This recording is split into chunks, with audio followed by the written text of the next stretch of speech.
Hey, Reverend Bruce Kuiper here for Grace Legacy Builders.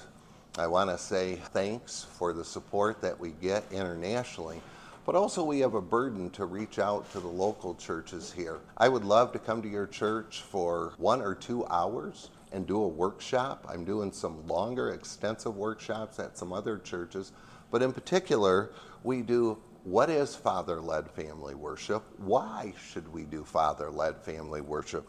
We look at the scriptures, especially of Luke 22:31 to 33. We look at Jesus in particular, who is our prophet, priest, and king.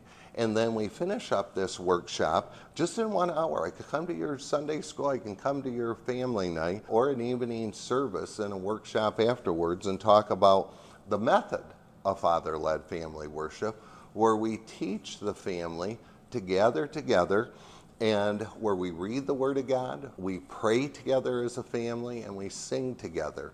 And the sociological implication and applications of a healthy, vital family around the Word of God. Again, father-led family worship. What is it? That's what we cover in the workshop. Why we do it and how we do it. It's very exciting, it's very informative, and it's very impactful for time and eternity for your family from generation to generation. Thank you.